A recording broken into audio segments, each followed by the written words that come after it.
তোরা বর্ধমান বিশ্ববিদ্যালয়ের fifth semester general বিভাগে অর্থাৎ পাস করছি যারা পলিটিক্যাল সায়েন্স ডিএসই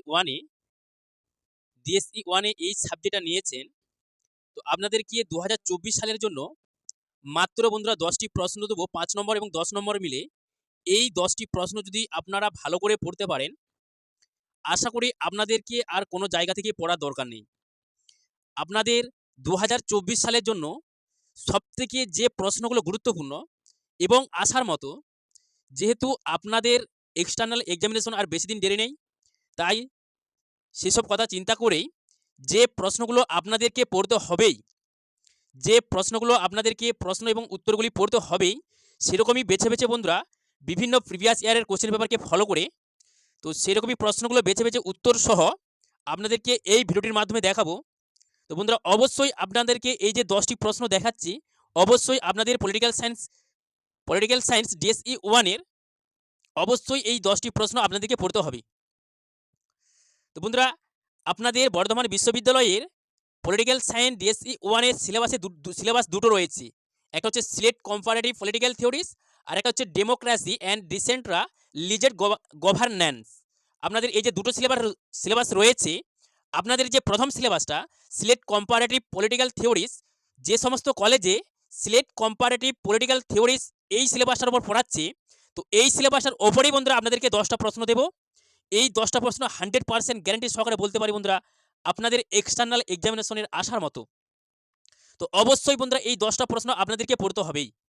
তো চলুন বন্ধুরা আপনাদেরকে সেই মোস্ট ইম্পর্টেন্ট যে 10টা প্রশ্ন, সেগুলোর প্রশ্ন এবং উত্তর সহ আপনাদেরকে এই ভিডিওটির মাধ্যমে দেখাবো। তো বন্ধুরা অনেক পরিশ্রম করে, বিভিন্ন প্রিভিয়াস ইয়ারের কোশ্চেন পেপারকে ফলো করে, বিভিন্ন সাজেশন বইকে ফলো করে বন্ধুরা এই ভিডিওটি তৈরি করেছি। তাই আপনাদেরকে বলবো চ্যানেলটিকে সাবস্ক্রাইব করুন এবং ভিডিওটিতে একটি লাইক দিন এবং অল নোটিফিকেশনের উপর ক্লিক করে অল নোটিফিকেশনটি অন করে রাখুন। তাহলে কি হবে, যখনই এই ইউটিউব চ্যানেলের মধ্যে ভিডিও আপলোড করব, আপনারা নোটিফিকেশনের মাধ্যমে জানতে পেরে যাবেন। তো দেখুন বন্ধুরা আপনাদের যে প্রথম প্রশ্নটা, ভারতীয় রাষ্ট্রচিন্তার বৈশিষ্ট্যগুলি উল্লেখ করো। আপনাদের প্রথম প্রশ্ন এটা। অবশ্যই প্রাচীন ভারতের রাষ্ট্রচিন্তার বৈশিষ্ট্যগুলি উল্লেখ করো। এই প্রশ্নটার যে বৈশিষ্ট্যগুলো আপনাদের আছে, অবশ্যই এই প্রশ্নটা অবশ্যই পড়বেন। আপনাদের 2024 সালের এক্সটার্নাল এক্সামিনেশনের জন্য অবশ্যই কিন্তু এটা পড়তে হবে।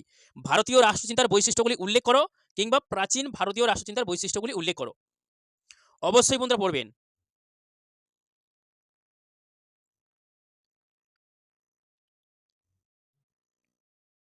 তো আপনারা মাঝে মাঝে ভিডিওটি দাঁড় করে লিখে চেষ্টা করবেন।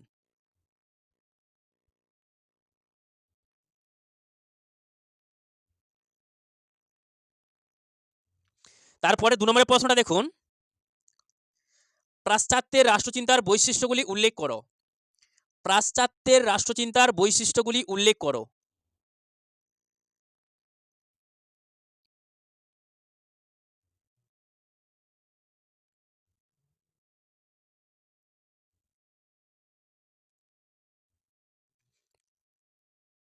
তো বন্ধুরা অবশ্যই এই প্রশ্ন এবং নোটের উত্তরগুলি অবশ্যই পড়বেন। এই 10টা প্রশ্নই হচ্ছে আপনাদের 2024 সালের এক্সটার্নাল এক্সামিনেশনের জন্য, ফাইনাল পরীক্ষার জন্য সবথেকে গুরুত্বপূর্ণ প্রশ্ন। বিভিন্ন প্রিভিয়াস ইয়ারের কোশ্চেন পেপারকে ভালো করে পড়ে এবং বিভিন্ন সাজেশন বইকে ভালো করে ফলো করেই বন্ধুরা নোটগুলো তৈরি করেছি। আপনাদের যেহেতু আর এক্সটার্নাল এক্সামিনেশনকে, ফাইনাল পরীক্ষাকে আর বেশি দিন দেরি নেই, তাই মাত্র 10টি প্রশ্নই দিয়েছি, কেননা আপনারা কিন্তু পড়ে সারতে পারবেননি। তারপরের প্রশ্নটা দেখুন, নাগরিকতা সম্পর্কে অ্যারিস্টটলের ধারণা ব্যাখ্যা করো। নাগরিকতা সম্পর্কে অ্যারিস্টটলের ধারণা ব্যাখ্যা করো।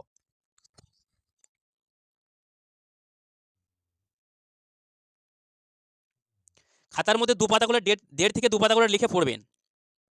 5 নম্বরের গুলো 1 পাতা লিখবেন, 1.5 থেকে 2 পাতা করে খাতার মধ্যে লিখে পড়বেন, কেননা 5 নম্বর এবং 10 নম্বরের প্রশ্ন বন্ধুরা একই সাথে দেওয়া আছে।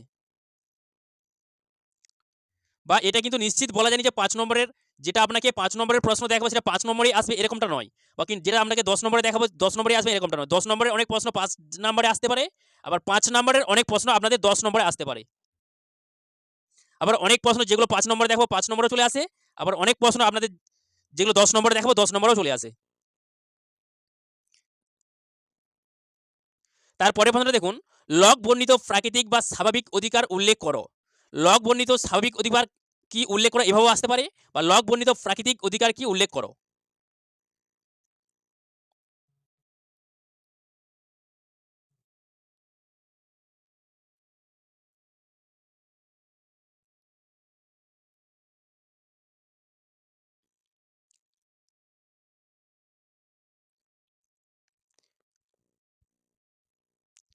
লগ বর্ণিত প্রকৃতির রাজ্য সম্পর্কে একটি টিকা লেখো। লগ বর্ণিত প্রকৃতির রাজ্য সম্পর্কে একটি টিকা লেখো।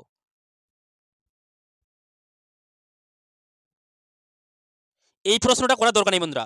লগ বর্ণিত প্রকৃতির রাজ্য সম্পর্কে একটি টিকা লেখো, এই প্রশ্নটা পড়া দরকার নেই। এই প্রশ্নটা অতিরিক্ত দেওয়া হয়ে গেছে, এই প্রশ্নটা আপনারা খাতার মধ্যে লিখবেন নি, এই প্রশ্নটা পড়া দরকার নেই। এই প্রশ্নটা পড়বেন, অসাম্য বিষয়ক রুশোর চিন্তাধারা ব্যাখ্যা করো। অসাম্য যে তত্ত্ব, রুশোর চিন্তাধারা ব্যাখ্যা করো অসাম্য তত্ত্ব সম্পর্কে, বা অসাম্য বিষয়ক রুশোর চিন্তাধারা ব্যাখ্যা করো।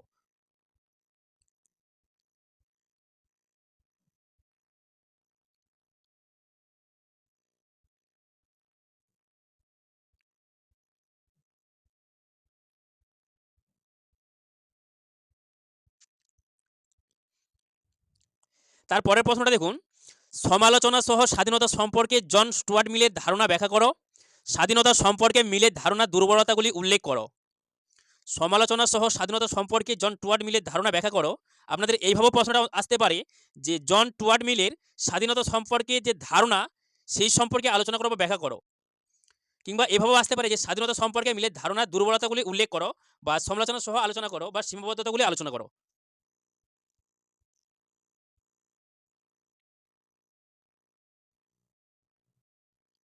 আপনাদের 2024 সালের এক্সটার্নাল এক্সামিনেশনের জন্য, ফাইনাল পরীক্ষার জন্য আপনাদের কিছু 2 নম্বরের প্রশ্নের সাজেশন দেব। ওই 2 নম্বরের প্রশ্নগুলো পড়লেই আপনাদের যে 2 নম্বরের যে 10টি প্রশ্নের উত্তর লিখতে হয়, টোটাল 15টা প্রশ্ন থাকে।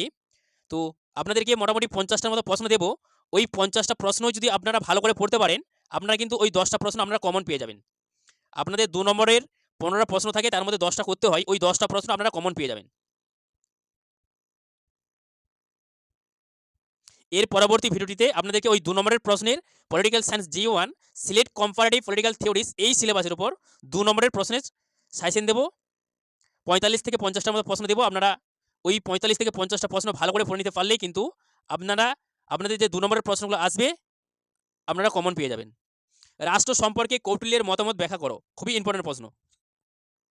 রাষ্ট্র সম্পর্কে কৌটিল্যের মতামত ব্যাখ্যা করো। আপনাদের যে ওই রাষ্ট্র সম্পর্কে কৌটিল্যের যে সপ্তাঙ্গ তত্ত্ব আছে, দণ্ডনীতি আছে, তারপরে হচ্ছে এই যে আপনার কৌটিল্যের যে রাষ্ট্র সম্পর্কে যে মতামতগুলো আছে, এখানে সেই সম্পর্কে আলোচনা করা আছে, আপনাদেরকে পড়তে হবে। দণ্ডনীতি, কৌটিল্যের সপ্তাঙ্গ তত্ত্ব, তারপরে ঐচ্ছিক ব্যবস্থা, এই যে কৌটিল্যের রাষ্ট্র সম্পর্কে যে ব্যবস্থাগুলো আছে এখানে আপনারা আছে, এখানে ভালো করে একটু বুঝে পড়বেন।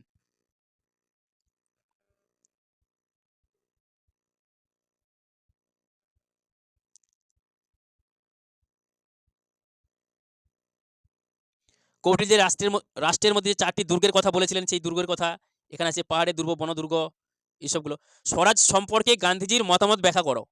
স্বরাজ সম্পর্কে গান্ধীজির মতামত ব্যাখ্যা করো।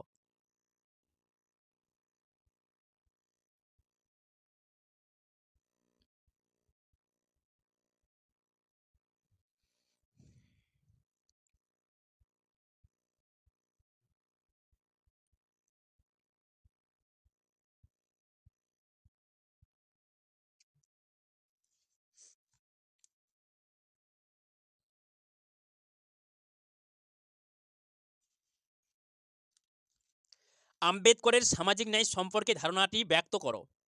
আম্বেদকরের সামাজিক ন্যায় সম্পর্কে ধারণাটি ব্যক্ত করো।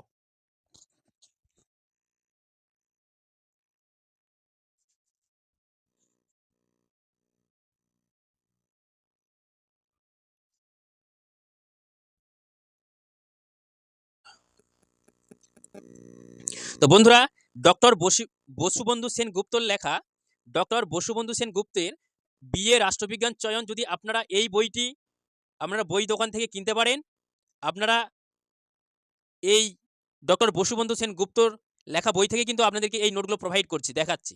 আপনারা যদি ওই বইটি দোকান থেকে কিনতে পারেন, এই নোটগুলি আপনারা সব কিন্তু পেয়ে যাবেন। ওই বই থেকেই বন্ধুরা বেশিরভাগ প্রশ্নটা আপনাদেরকে দেখাচ্ছি। ডক্টর বশিবন্ধু সেনগুপ্ত, বিএ রাষ্ট্রবিজ্ঞান চয়ন, বর্ধমান বিশ্ববিদ্যালয় ৫ম সেমিস্টার, নিউ আহরণী, এই বইটি। কিংবা আপনারা এখান থেকেও কিন্তু খাতার মধ্যে প্রশ্নের উত্তরগুলো লিখে নিতে পারেন।